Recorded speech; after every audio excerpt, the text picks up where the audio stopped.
உலகத்தை ஜெயிக்க 3 தான் தடை. அருமையான அப்போஸ்தலனாகிய யோவான் எழுதின நிருபத்தில் சொல்லப்பட்டிருக்கிறது. என்னது? கண்களின் இச்சை, மாம்சத்தின் இச்சை, ஜீவனத்தின் பெருமை. இந்த 3ஐயும் ஜெயிச்சுட்டா நீங்க உலகத்தை ஜெயித்து விட்டீர்கள். அப்ப அந்த 3ஐயும் ஜெயிக்கக்கூடிய பலன் யாருக்கிட்ட இருந்து வருதுன்னா இயேசு கிறிஸ்துவின் இடத்துல தான் வருகிறது.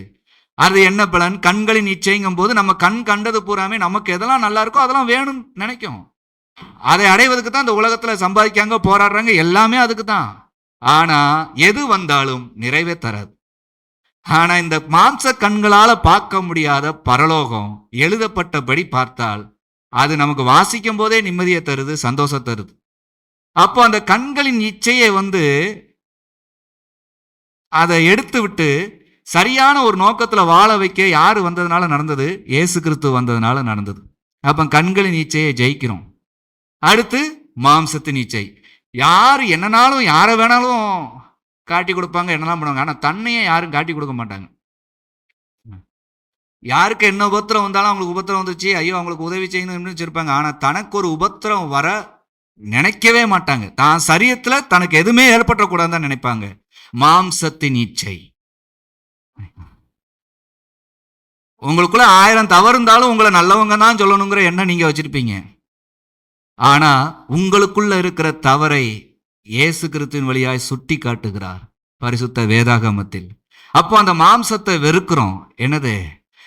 உங்களை நீங்களே எத்தனை முறை நீங்கள் செய்வதே உங்களுக்கு பிடிக்கலன்னு ஆண்டோட்ட ஒப்புக்கொண்டு அழுதுருப்பீங்க.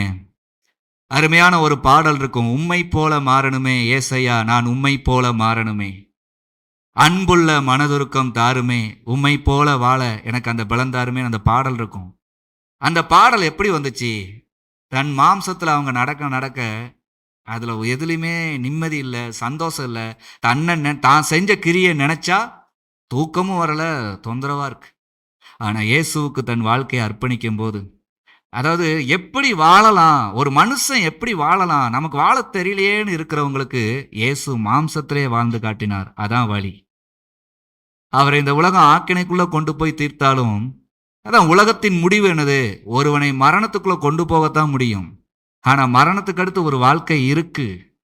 அதுல இந்த மனுஷங்களால என்ன முடியாது? இந்த மாம்ச சக்தியினால அந்த வாழ்க்கையை ஒண்ணுமே செய்ய முடியாது. அதை தடுக்கவும் முடியாது. யாருமே உயிர் போகாம எத்தனை 200 வருஷம் ஆனாலும் 500 வருஷம் ஆனாலும் நான் வாழ வச்சிருவேன்னு சொல்ல யாராலையும் முடியல. எத்தனை வருஷம் எப்படி வாழ்ந்தாலும் ஒரு நாள் இந்த ஜீவன் இந்த மண்ணை விட்டு பிரியத்தான் செய்யும்.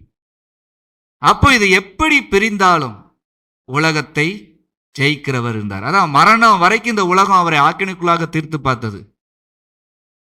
மரித்த பிறகு இன்னைக்கு இத்தனை சாட்சிகள் எழுந்திருக்குது. அல்லேலூயா. தடுக்க முடியல. பரலோகத்தை பரிசுத்தர்கள் நிரப்புகிறார்கள், மாற்றம் இல்லை. பரிசுத்த வேதாகமத்தில் எழுதப்பட்டது அப்படியே நடக்குது. அதுல மாற்று கருத்துக்களே இல்லை. அவர் பார்த்து கொண்டிருக்கிறார். அவருக்குள்ள வாழணும் என்று அவருக்கு அர்ப்பணிச்ச வாழ்க்கை ஜீவனோட இருக்கு. அந்த ஜீவனத்தின் பெருமை இல்லை. என்னது? இந்த உலகத்தில் எவ்வளவு சம்பாதிச்சு எவ்வளவு வச்சிருந்தாலும் எதையும் நம்ம கொண்டு போகிறதே இல்லை.